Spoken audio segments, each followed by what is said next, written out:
할렐루야. 그동안 우리가 기도하고 준비했던 오늘은 생명과 나눔의 선교 예배입니다. 이 시간 하나님 앞에 영광 올리시기 바랍니다. 다 같이 일어나시겠습니다. 우리 찬양으로 하나님 앞에 영광 올립니다.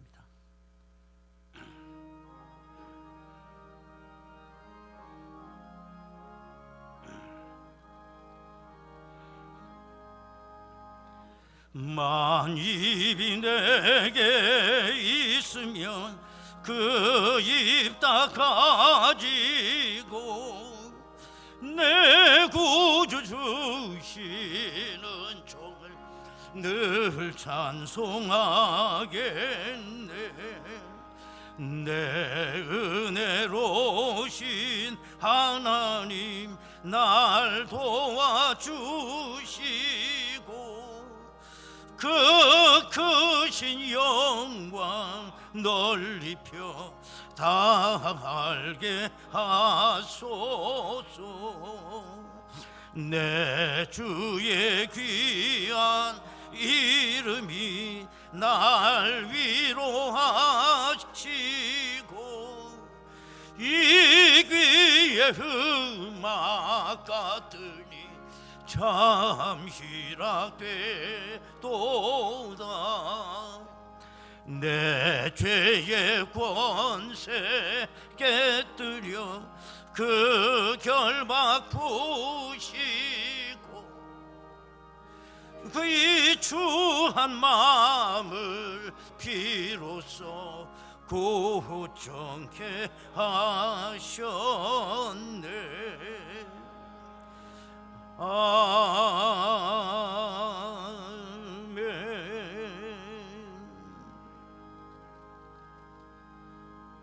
우리 주 하나님이여, 영광과 존귀와 권능을 받으시는 것이 합당하오니 주께서 만물을 지으신지라. 만물이 주의 뜻대로 있었고 또 지으심을 받았나이다 하더라.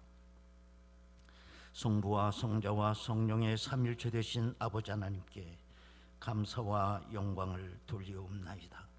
오늘도 우주 만물을 주관하시며 우리 인생들에게 생명을 주신 하나님의 은총을 찬양합니다. 지금 이 시간도 성령님의 도우심과 인도하심이 저희와 함께 계심을 확신하오며 지금 저희들이 예배 가운데로 나아가고자 합니다.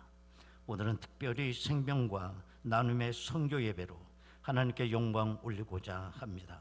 아버지 하나님, 목마른 돼지가 단비를 기다리듯 메마른 심령들이 은혜의 단비를 기다려오니 이 시간 은혜 충만하게 저희들에게 내려 주시옵소서. 예수님의 이름으로 기도드리옵나이다. 아멘. 이제 우리 다 같이 신앙 고백하오니 나는 전능하신 아버지 하나님, 천지의 창조주를 믿습니다. 나는 그의 유일하신 아들 우리 주 예수 그리스도를 믿습니다. 그는 성령으로 잉태되어 동정녀 마리아에게서 나시고 본디오 빌라도에게 고난을 받아 십자가에 못 박혀 죽으시고 장사된 지 사흘 만에 죽은 자 가운데서 다시 살아나셨으며 하늘에 오르시어 전능하신 아버지 하나님 우편에 앉아 계시다가 거기로부터 살아있는 자와 죽은 자를 심판하러 오십니다. 나는 성령을 믿으며 거룩한 공교회와 성도의 교제와 죄를 용서받는 것과 몸의 부활과 영생을 믿습니다. 아멘.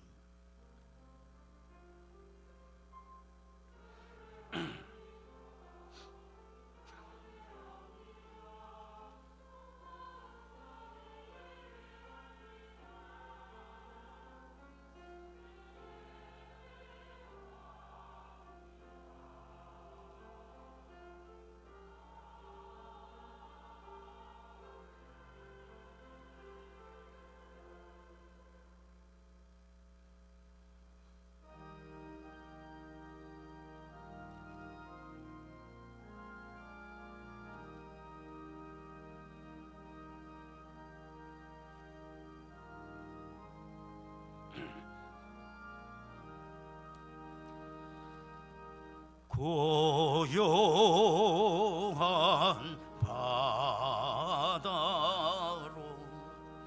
저 전구 형할 때 주 내게 순풍 주시니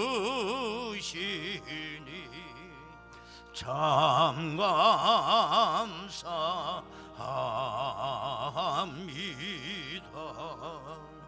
큰 물결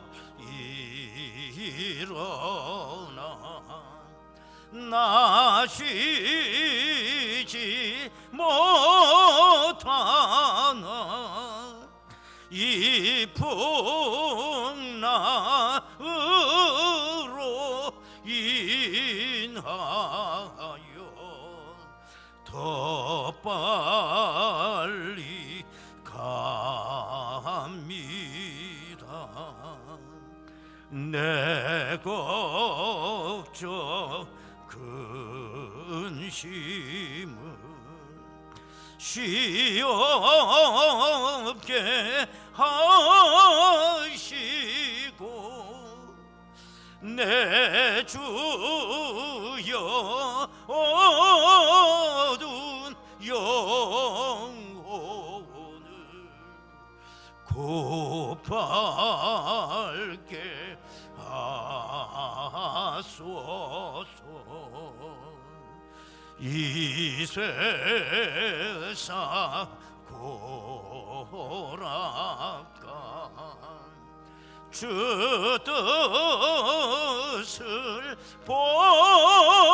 본받고 내 몸이 의지 없을 때 큰 믿음 주소서.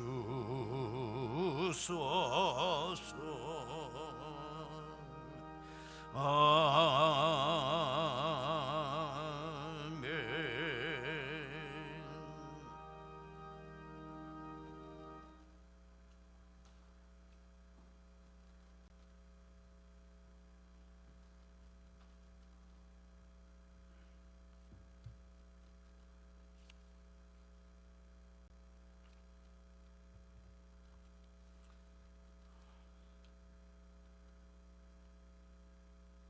우리의 생명이 되시는 살아계신 하나님 아버지,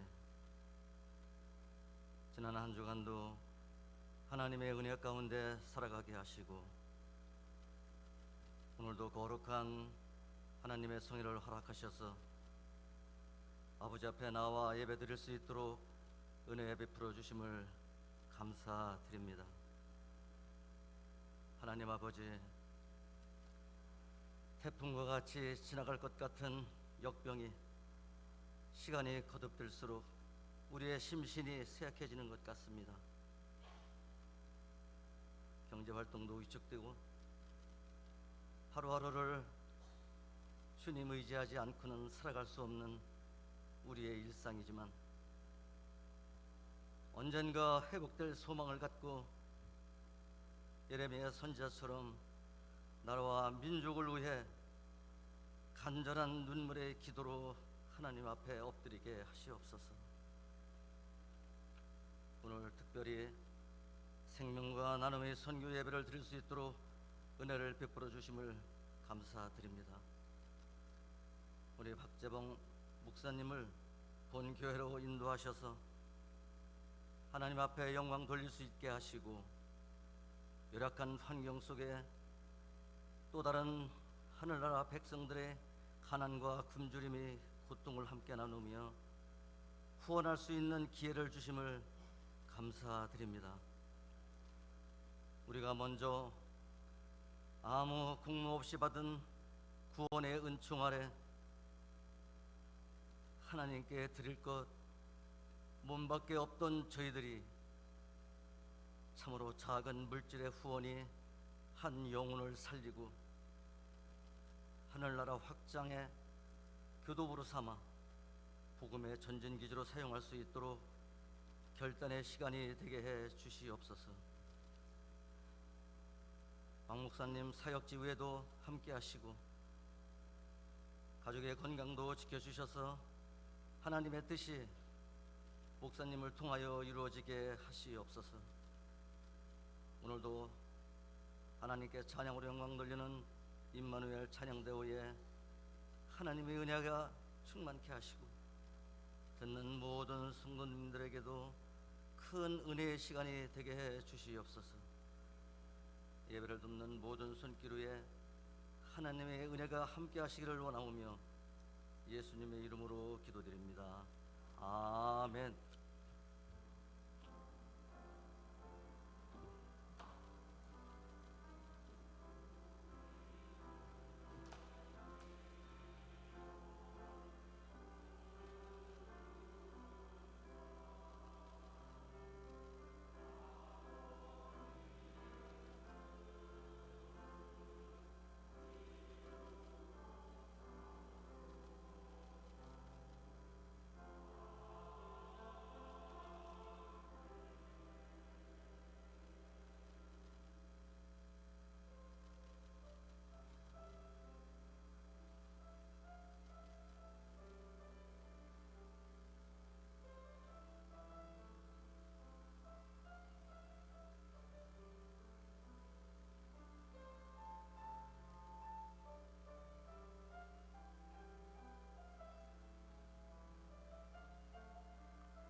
은혜로우신 아버지 하나님 감사드립니다. 이른 아침부터 하나님의 귀한 백성들이 주의 궁정에 예물을 들고 들어왔나이다. 아버지 하나님 앞에 내가 물질로 나의 믿음을 하나님 앞에 드리며 나의 고백을 아버지께 드립니다.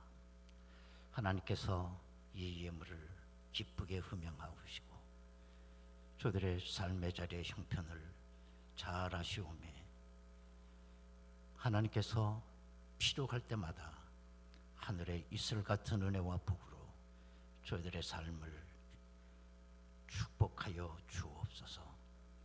아버지 하나님, 코로나로 인하여 어려운 이때에 우리보다 더 못한 가난한 이웃을 주님을 대접하는 마음으로 저들이 동참하는 이 기쁨도 주셨으니 감사합니다.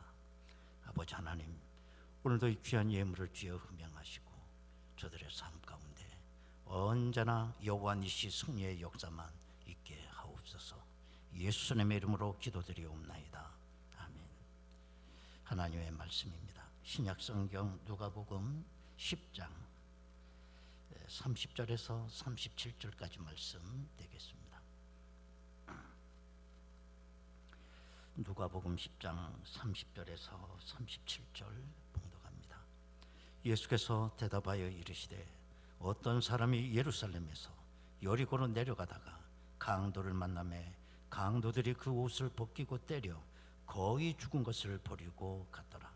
마침 한 제사장이 그 길로 내려가다가 그를 보고 피하여 지나가고 또 이와 같이 한 레위인도 그곳에 이르러 그를 보고 피하여 지나가되 어떤 사마리아 사람은 여행하는 중 거기 이르러 그를 보고 불쌍히 여겨 가까이 가서 기름과 포도주를 그 상처에 붓고 싸매고 자기 짐승에 태워 주막으로 데리고 가서 돌보아 주니라. 그 이튿날 그가 주막 주인에게 데나리온 2를 내어주며 이르되 이 사람을 돌보아 주라. 비용이 더 들면 내가 돌아올 때에 갚으리라 하였으니 내 생각에는 이 세 사람 중에 누가 강도 만난 자의 이웃이 되겠느냐. 이르시되 자비를 베푼 자니이다. 예수께서 이르시되 가서 너도 이와 같이 하라. 가서 너도 이와 같이 하라 하시니라. 아멘.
할렐루야.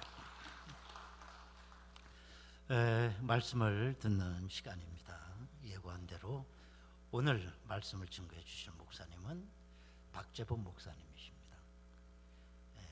주보에도 있듯이 미션 파트너십 부문 기아대 측에서 책임자로 장으로 수고하고 계시는 분입니다. 그게 무슨 역할인가 이렇게 물어봤더니 우리 전국 초교파 교회를 총괄하시는 그런 업무를 목사님이 담당하신다고 그래요. 또 대전신학대학교 또 겸임교수로도 수고하고 계시고, 제가 이렇게 대화를 하고 만나 뵀더니 얼마나 겸손하시고 막 복음의 열정이 가슴에 뜨끈뜨끈하시더라고요. 대화 속에 막 내가 뜨거워지더라고요. 그러니까 저렇게 귀한 사역을 한두 해도 아니고 그렇게 오래 하시지 않는가, 이런 생각을 제가 했습니다. 목사님 나오실 때 우리 한번 할렐루야로 환영하겠습니다. 할렐루야.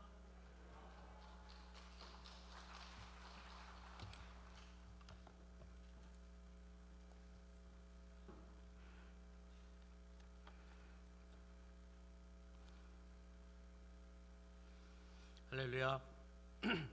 반갑습니다. 방금 소개받은 기아대 책의 박재범 목사입니다. 제가 매주마다 거의 여러 교회 이렇게 다니면서 예배를 드리는데요. 오늘 말씀을 준비하면서 정말 두렵고 떨리는 마음으로 이렇게 쓰게 되는 것 같아요. 왜냐면 오늘 우리 고천중학교와 생명과 나눔의 선교 주일을 준비하면서 제가 우리 목사님 설교를 인터넷으로 여러 번 이렇게 주마다 들었는데 매주마다 감동의 메시지가 이렇게 강단에서 흘러나오는 걸 보면서 제가 너무 부담이 되는 거예요. 예. 또 사실은 오늘 이 일부 예배에 저희 기아대책의 부회장이신 전웅님 목사님께서도 와서 앉아 계시다 보니까 이중으로 부담이 돼서 제가 물론 하나님께 앞에서 설교를 하지만 상당히 좀 두렵고 떨리는 마음으로 섰습니다. 여러분 같이 기도하시면서 은혜 사모하길 원합니다. 여러분 오늘 생명과 나눔의 선교 주일을 통해서 이 땅의 가난과 굶주림, 재난과 질병으로 고통당하는 그러한 영혼들을 마음에 품고 기도하고 섬기는 주일로 드립니다. 이 모든 것을 허락하신 하나님께 영광을 돌리고요. 또 이 귀한 강당을 허락하신 배려해 주신 우리 이진선 목사님 그리고 당회원분들 모든 성도분들께 기아대책을 대신해서 감사 인사를 드립니다.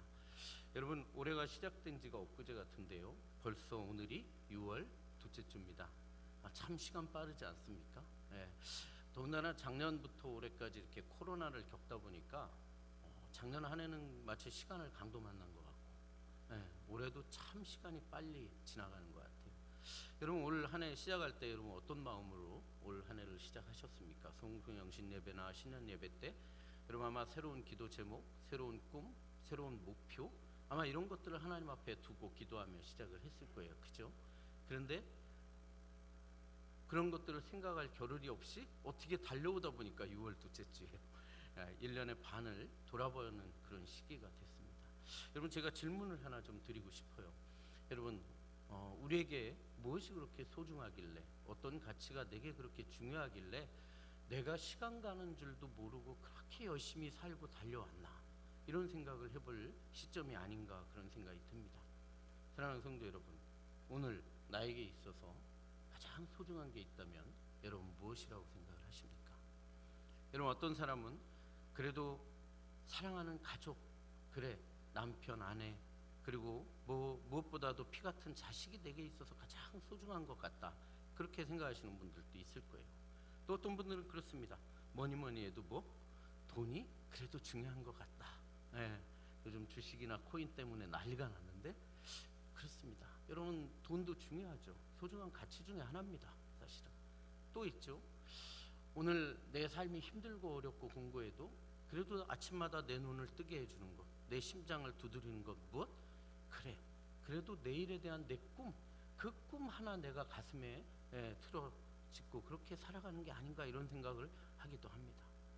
그럼 여러분들은 과연 여러분들에게 가장 소중한 게 있다면 무엇이라고 생각을 하십니까? 저는 누가 그런 질문을 하면 떠오르는 장면들이 좀 몇 가지가 있습니다. 여러분 제가 아프리카를 한번 갔습니다.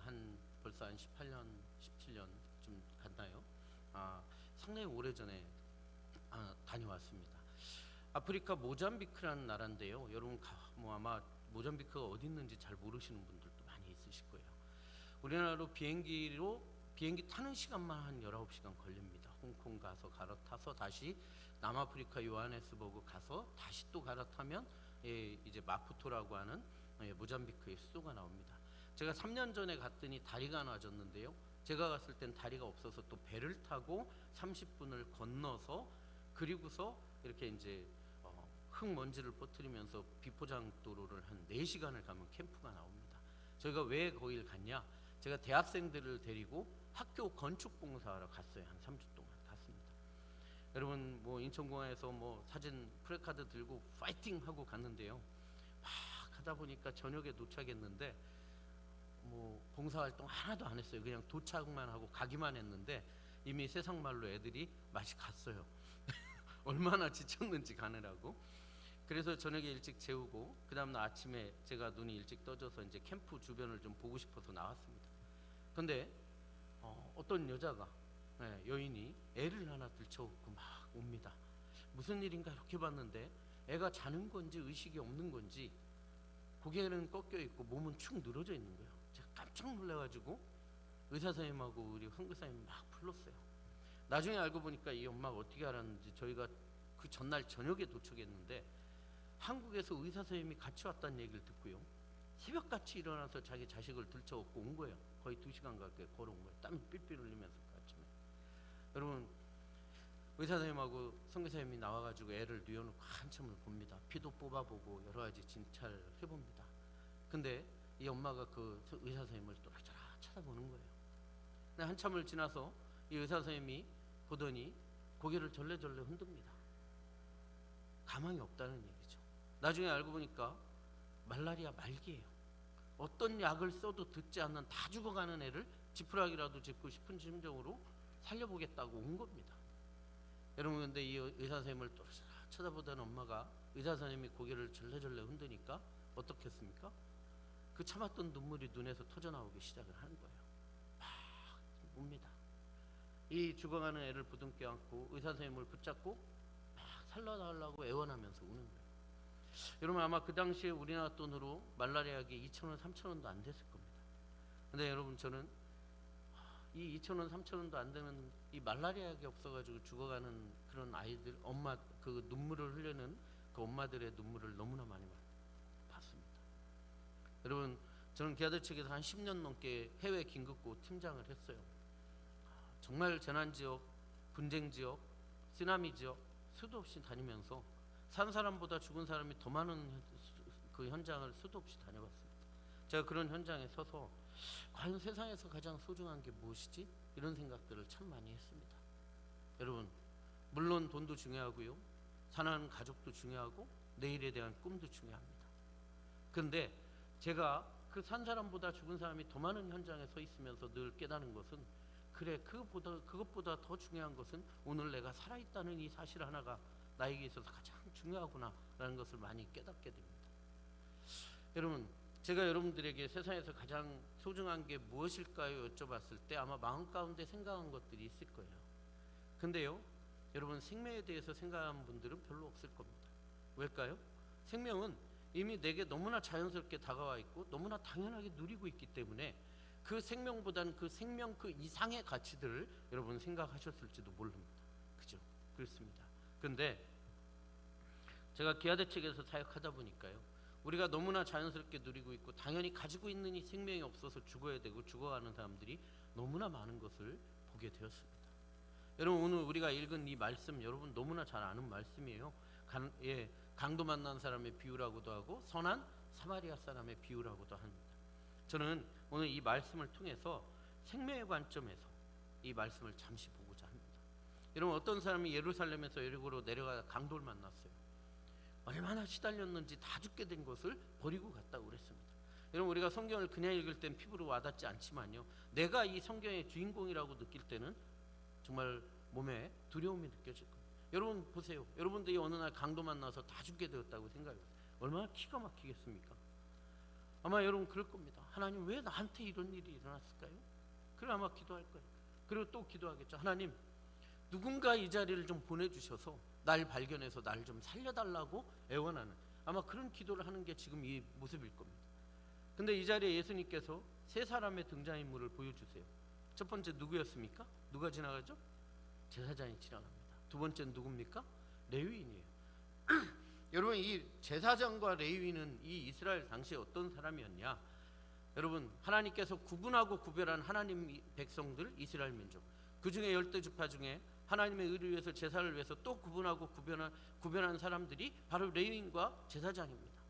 이 사람들은요, 종교적일 뿐만 아니라 이 당시에 사회적으로 심지어 정치적으로도 영향력이 있었던 사람이에요.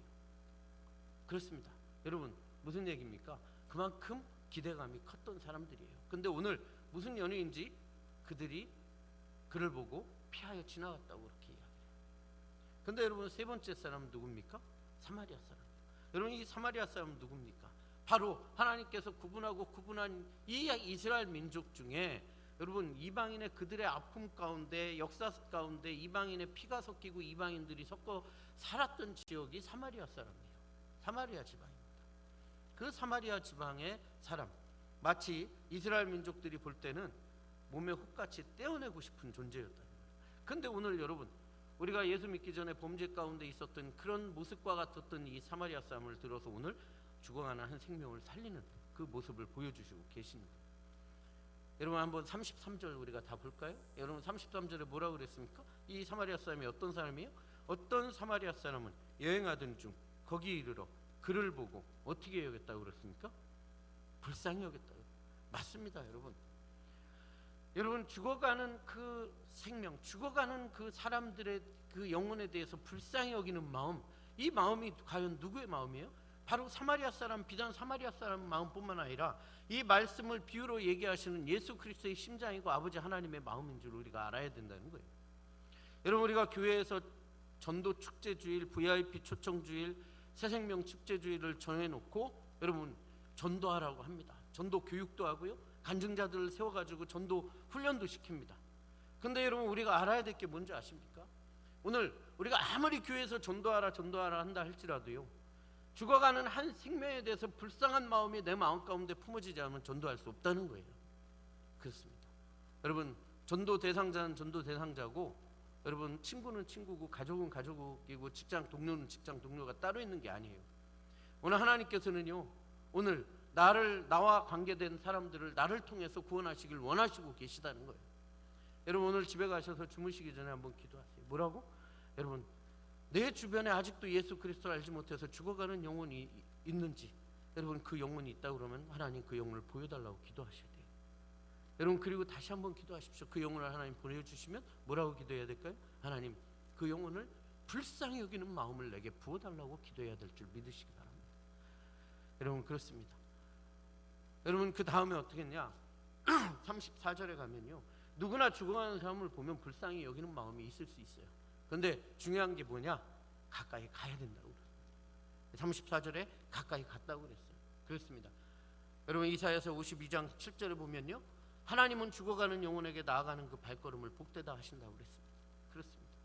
여러분 우리가 잘 아는 마태복음 28장 18절부터 20절까지 뭐라고 그랬어요? 너희는 가서 모든 족속에 제자를 삼아서 내가 내게 분부한 모든 것을 가르쳐 지키게 하라고 합니다. 아버지와 아들과 성령의 이름으로 세를 주고 내가 내게 가르쳐 분부한 모든 것을 가르쳐 지키게 하라. 가라고 그러신다는 거예요. 그렇습니다. 사랑하는 성도 여러분, 하나님께서 불쌍한 영혼을 마음에 품게 해주시고 보여주시면 가는 복된 발걸음의 주인공이 되시기를 주님의 이름으로 축원을 드립니다. 여러분 세 번째, 여기 보면 뭐라고 그랬냐? 이 사람은요, 사마리아 사람은 어느 날 자고 일어나서 문 밖에 나가봤더니 강도 만난 사람이 문 옆에 쓰러져 있어가지고요, 집에 들어가가지고 기름과 포도를 가지고 나와서 그 상처에 붓고 싸맨 게 아니라는 거예요. 이 사마리아 사람은 33절 다시 돌아가 보면 뭐라고 그랬습니까? 여행하던 사람이었어요. 여러분 지금은 여행할 때요, 스마트폰 하나면 다 됩니다.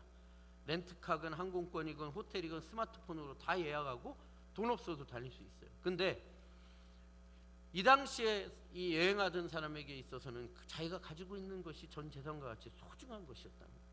무슨 얘기입니까? 여러분 기독교의 역사는요, 희생과 섬김의 역사였다는 거예요.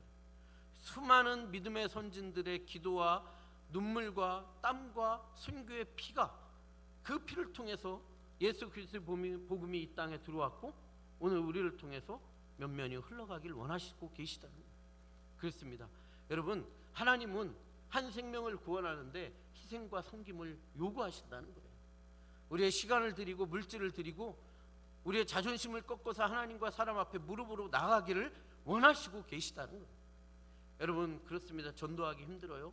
말씀 전하기 힘듭니다. 하지만 오늘 하나님께서는 우리의 가장 소중한 옥합을 깨서 그 영혼을 구원하시길 원하시는 줄 믿으시기 바랍니다.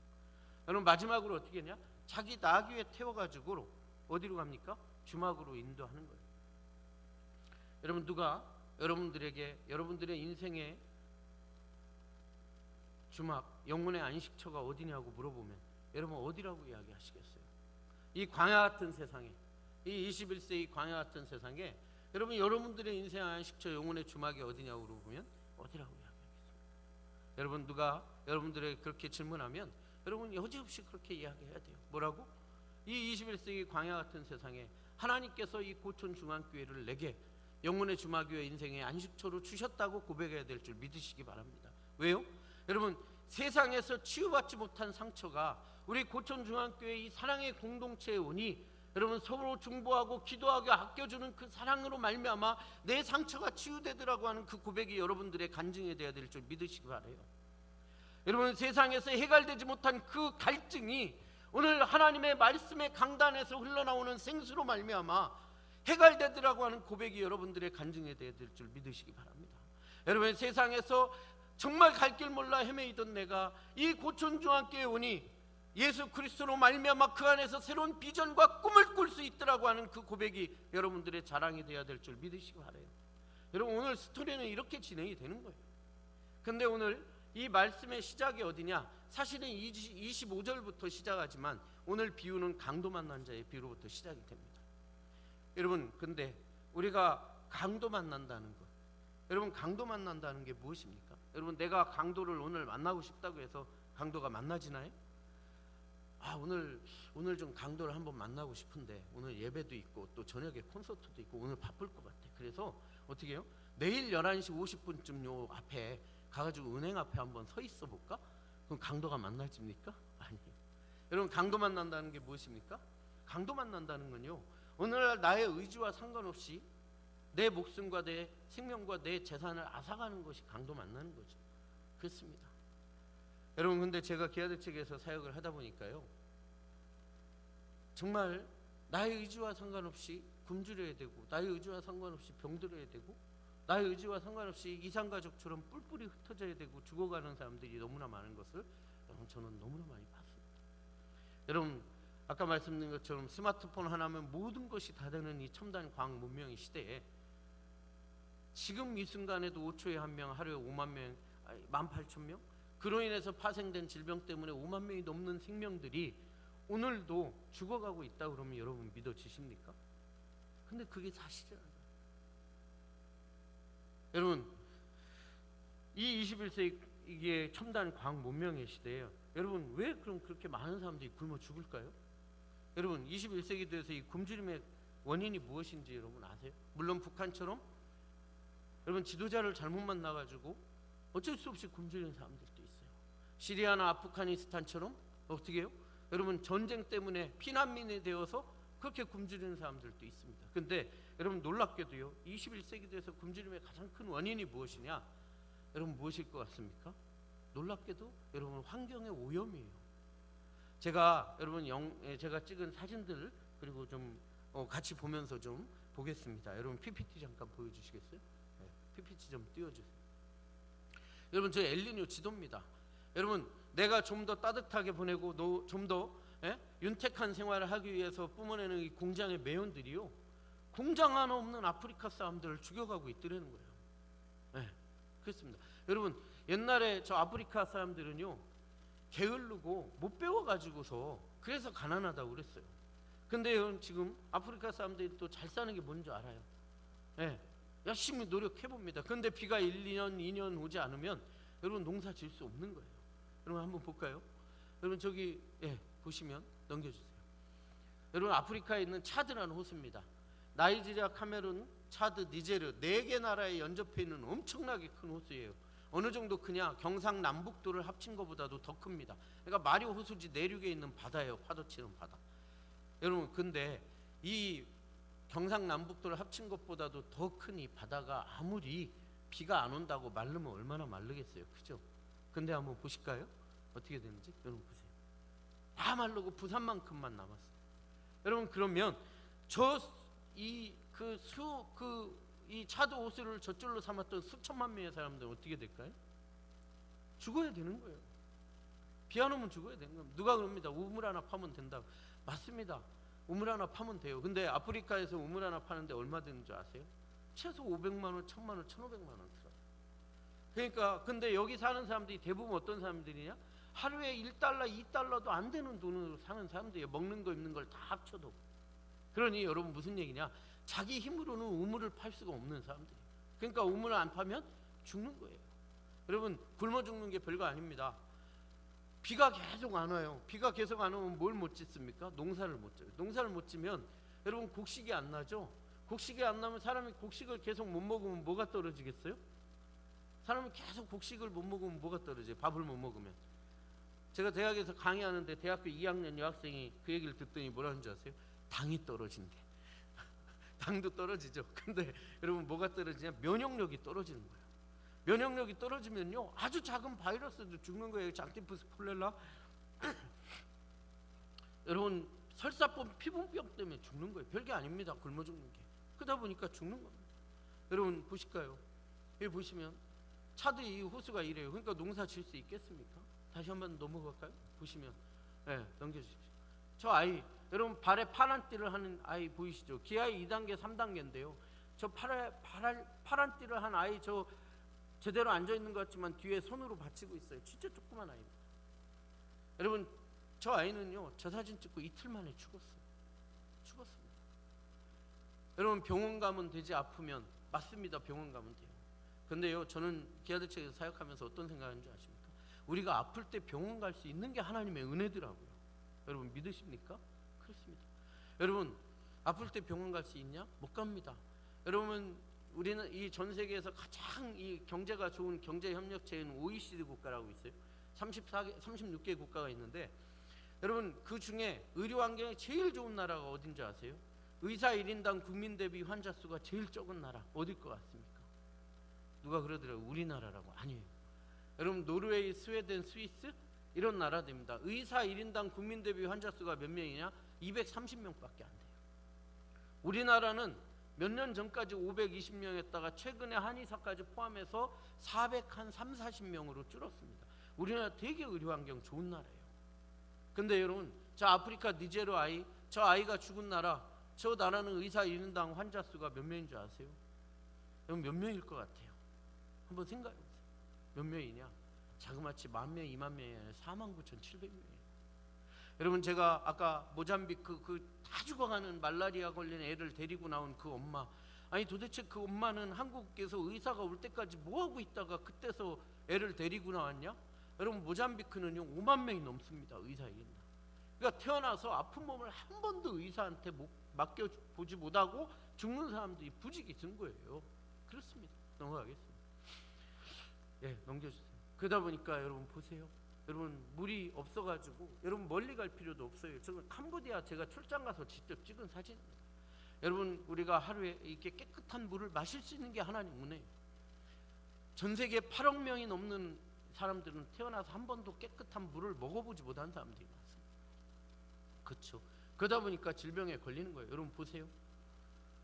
보십시오. 저 여러분 말라리아로 매일같이 아프리카에서만 2,000명 이상이 죽습니다. 매일같이. 약품 처리된 모기장 하나만 있으면요 생명을 90%까지 살릴 수 있다고 유엔 통계에 나와요. 그런데 죽어갑니다. 여러분 우간다 우리가 오늘 우간다 아이들 여러분 다 이렇게 후원해 주신다고 선교해 주신다고 붙여놓으셨는데요. 우간다는요 2,400만 인구 중에 3분의 1이 말라리아 걸린 상태예요. 거의. 그러니까 여러분 국가 기반이 흔들리는 거예요. 질병 때문에. 그렇습니다.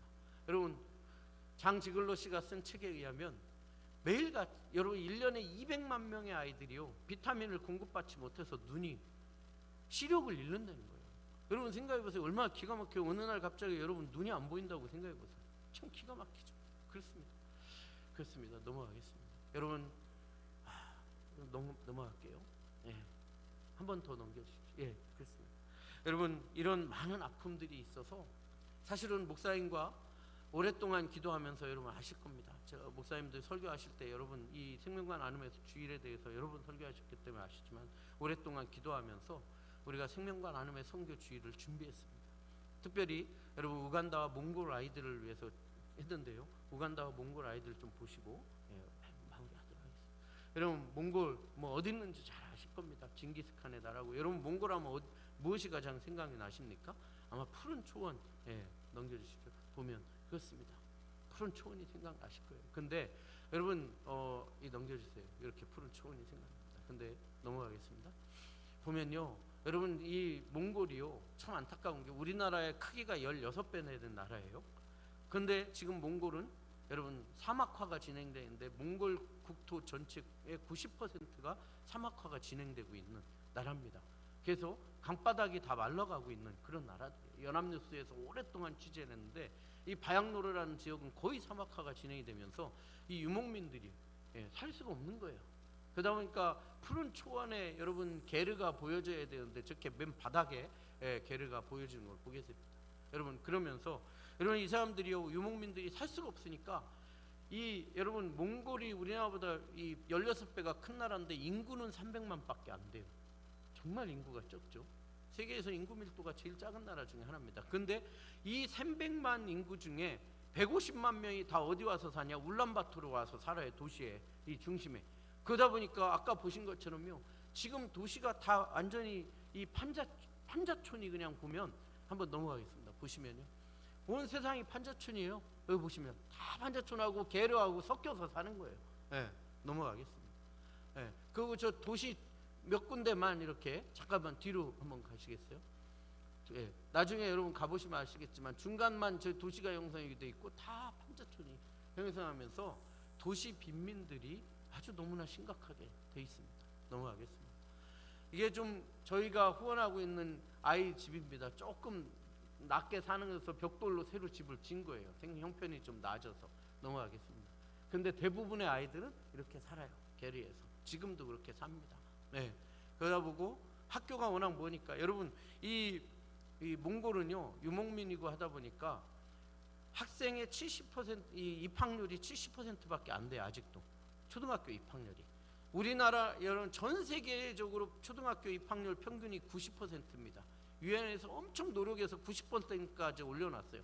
전 세계 초등학교는 모두 다 의무교육이긴 한데 아이들이 90%밖에 학교를 못 가는데 몽골은 70%밖에 못 갑니다. 아주 열악하죠.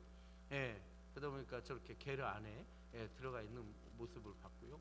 여러분 이제 저렇게 학교 상황도 열악한데 저희가 기아대책이 좀 지원을 해가지고 요 우리 기아대책이 후원하는 아이들이 이렇게 다니는 학교인데 여기는 조금 낫죠. 좀 낫습니다. 그래서 저희가 지원하고요. 여러분 몽골은 라마 불교가 엄청나게 강합니다. 그리고 또 정부가 아직도 민주화가 되긴 했지만 사회주의 그런 분위기가 계속 이어져 가지고 선교하기가 참 쉽지 않습니다. 여러분 몽골은 지금 이 기독교 인구가 2.5%밖에 안 되는데 그것도요 지금 한 20년 만에 그렇게 늘어난 거긴 합니다. 근데도 아직도 선교하기가 어렵고 선교사님들이 비자 받기가 어렵고 사실상 이 직접적인 선교 사역이 참 쉽지 않은 나라예요. 근데 이 몽골은요 특히 이 여러분 몽골 인구의 75%가 35세 이하의 아주 젊은 나라입니다. 근데 이 사람들이 알코올릭이 많고 이혼율이 너무 높아요. 그러다 보니까 저희 기아대책에 가서 한 아이를 결혼해서 이 아이를 후원하고 입히고 먹이고 하는 이 사역이요 정말 선교에 엄청나게 중요한 이 아까 기도하실 때 선교의 전초 기지가 된다고 하는데 선교의 베이스가 되는 그 역할을 해주고 있습니다. 왠지 아세요? 여러분 전 세계 제가 기아대책에서 사역하다 보니까 전 세계 엄마의 마음들은 다 똑같습니다. 내가 케어하지 못하고 잘 관리하지 못하는데 부모도 없고 한데 누군가 와가지고 내 새끼를 먹이고 입히고 학교를 다니게 하고 방과후 교실을 통해서 학습들을 봐주고 하면요 그 엄마들은요 너무나 감동을 받아요. 처음에는 저 사람이 왜 우리를 도와주나 하다가 왜 내 아이가 저렇게 성장하고 있고 변화되고 있다는 것을 보면서 이 엄마들이요 이제는 아이들이 거기 안 가면 큰일 나는 줄 알아요. 그러면서 아이들이 저희 센터로 옵니다. 이게 무슨 얘기냐? 그러면서 이 아이들한테요 직간접적인 선교가 가능해진다는 거예요. 가랑비 옷 젖는지 모른다고 여러분 초등학교, 중학교, 고등학교까지 저희가 이 아이들을 케어하면서 먹이고 입히면서 그 아이들에게 복음을 전하다 보니까 이 아이들이요 자연스럽게 예수 그리스도를 복음을 접하게 된다는 거예요. 그러면서 자기의 종교를 선택할 때 예수 그리스도의 복음을 받아들이고 그 안에서 여러분 새로운 생명이 싹 트는 모습들을 우리가 보게 된다는 거예요. 그렇습니다. 그래서 여러분 이거는요 우리가 직접적으로 복음을 전하기가 어렵기 때문에 여름방학마다 저희가 국립공원을 불러서 캠프를 하면서 여기서 아주 집중적으로 우리가 이제 복음을 전하는 거예요. 그렇습니다. 여러분 그리고 여러분들이 후원해 주신 돈으로 아직도 몽골은요 석탄을 떼고 수술 떼서 빼치카나 이런 걸 난로를 떼서 살아가기 때문에 그러한 이제 모습들을 이렇게 보여드리는 겁니다. 넘어가겠습니다. 우리 이제 우간다만 조금 더 보고 시간이 많이 갔는데 마무리하도록 하겠습니다. 예, 넘어가겠습니다. 여러분, 우간다는 여러분 아프리카 중부에 있는 나라죠. 넘겨주십시오. 예, 우간다는요 지금도 이렇게 삽니다. 그러다 보니까 여러분 말라리아를 왜 걸리냐? 여러분 문이 없으니까 1년에 1600번 정도의 모기를 몰려요. 그러다 보니까 말라리아에 걸리는 거예요. 더군다나 여러분 보십시오. 물이 저렇게 오염돼 있어가지고 이 마을 사람들은요 저희가 우물을 파주기 전까지 깨끗한 물을 한 번도 먹어본 적이 없다는 거예요. 그래서 이제 저 물을 떠가지고 이제 저렇게 먹고 사는 겁니다. 넘겨주십시오. 예. 그러다 보니까 저희가 우물을 어디다 파냐? 학교에다 팝니다.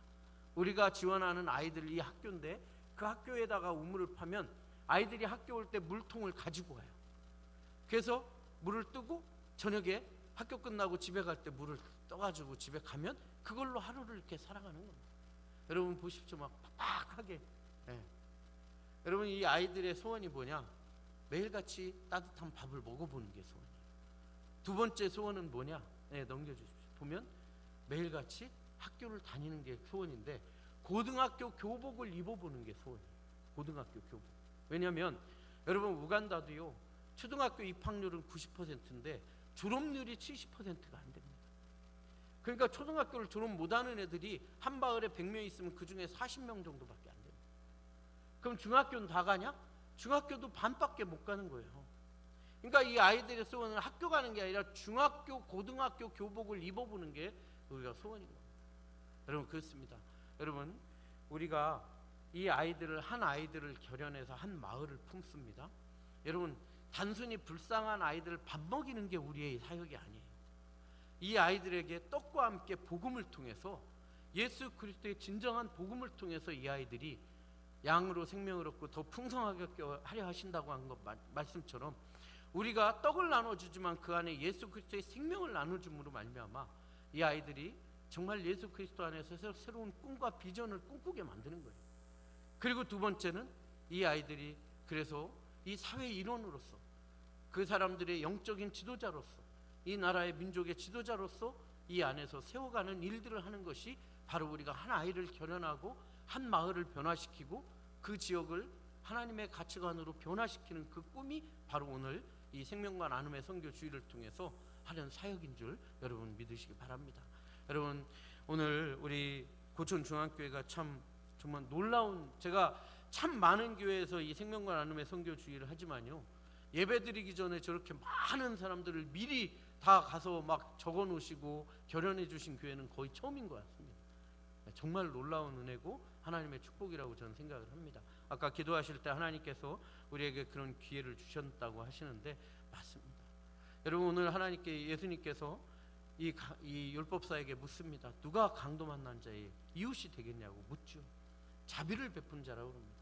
근데 여러분 자비를 베푼 자가 아니고요 세상에서 가장 소중한 생명, 그 생명을 나눈 사람이 바로 오늘 이 강도 만난 자의 진정한 이웃이 될 줄 믿습니다. 사랑하는 고촌교회, 고촌중앙교회 성도 여러분, 오늘 예수님께서 가서 너도 이와 같이 하라고 말씀하십니다. 오늘 여러분들께서 한 생명 한 생명 품어주신 이 아이들 예수 그리스도의 복음을 통해서 다시 거듭날 것이고 여러분들의 기도로 말미암아 이 아이들이 예수 그리스도 안에서 새로운 꿈과 비전을 품을 줄 믿습니다. 여러분 함께 하시고 세상에서 가장 아름다운 동행의 주인공이 되시기를 주님의 이름으로 축원을 드립니다. 여러분 오셔서 저희 다 붙여놓으셨는데요 들어오실 때 이 나눠드린 것들 쓰셔가지고 오늘 우리 기아대책 간사들하고 상담하셔서 제출해 주셔야 결연이 됩니다. 꼭 그렇게 같이 해주시기를 부탁을 드립니다. 기도하겠습니다. 할렐루야. 사랑의 하나님, 은혜를 감사를 드립니다.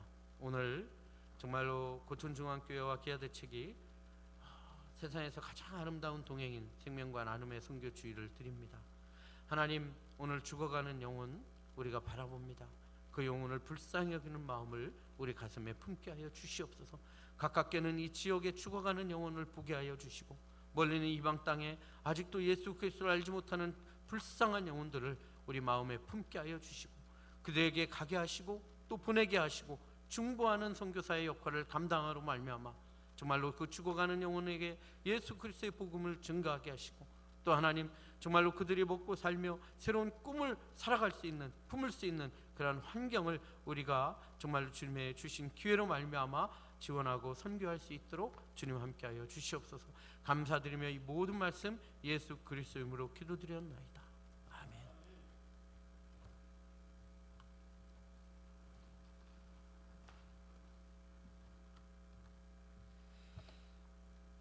광고 말씀 드리도록 하겠습니다. 오늘 목사님께서 너무나 은혜로운 말씀 주셨습니다. 지난 주일날 여러분들이 요 신청서 쓰신 것들 로비에 가시면 그 접수하는 곳이 있어요. 우리 기아대책 직원들이 앉아 계신데 거기다 내시고, 또 이렇게 기록을 미비한 부분들이 있으면 어떻게 하는지 모르면 카페로 들어가시면 그 카페 샘플이 유리에 다 깔려 있어요. 거기서 써서 거기다 내시면 되겠습니다.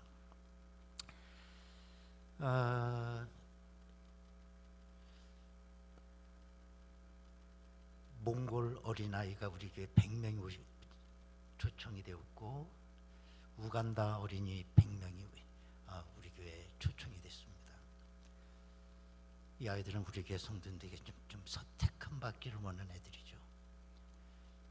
근데 목사님께서 말씀하신 대로 우리 많은 성도님들이 그 아이들 선택해 주셨어요. 걔네들은 참 복받은 애들이에요. 코로나만 아니었으면 다 하고도 남을 텐데, 택함 받기 위해서 우리 교회 왔는데 택함 받지 못한 애들이 조금 남아 있어요. 참 되돌려 보낸다는 게 정말 담임 목사로서 막 가슴이 아픕니다. 우리가 조금만 더 마음에 하시면 되돌려 보내는 애 없이 우리가 다 우리 교회가 품을지 않을까, 이런 생각을 제가 해봤습니다. 여러분 꼭 그렇게 많이 좀 기도해 주시고, 온라인을 통해서 예배를 드리시는 우리 성도님들도 마음에 감동이 되면 목양실로 이렇게 연락을 주시면 얼마든지 참여하실 수가 있게 되겠습니다.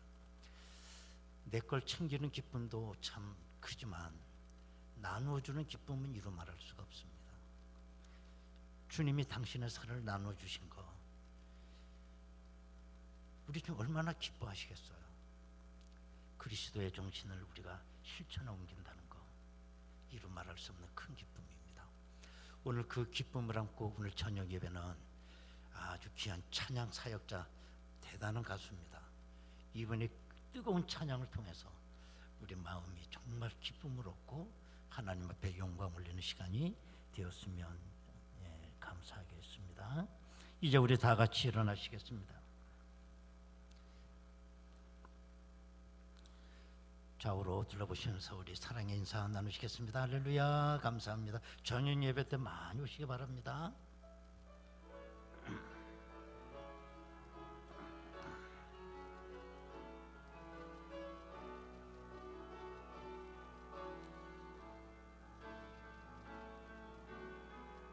이 땅의 황무함을 보소서.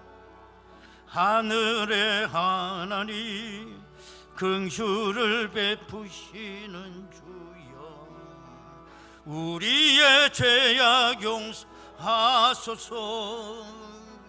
이 땅 고쳐 주소서. 이제 우리 모두 하나 되어 이 땅에 무너진 기초를 다시 쌓을 때 우리의 우상들을 태우시 성령의 불 임하소서. 부흥의 불길 타오르게 하소서. 진리의 말씀 이 땅 새롭게 하소서. 은혜의 강물 흐르게 하소서. 성령의 바람 이제 불어와 주의 영광 아버지 하나님, 이 나라와 민족 위에 새날을 주옵소서. 할렐루야. 오 주님 나라 이 땅에 임하소. 부흥의 불길, 부흥의 불길 타오르게 하소. 진리의 말씀이 땅새로 하소서. 은혜의 강물 흐르게 하소서. 성령의 바람, 우리 두 손 들고 찬양합니다. 오 주의 영광. 아버지 하나님, 이 나라와 민족 위에 치유의 역사를 주옵소서. 할렐루야. 오 주님 나라 이 땅에 임하소서. 할렐루야. 아버지께 박수로 영광 올립니다. 아멘.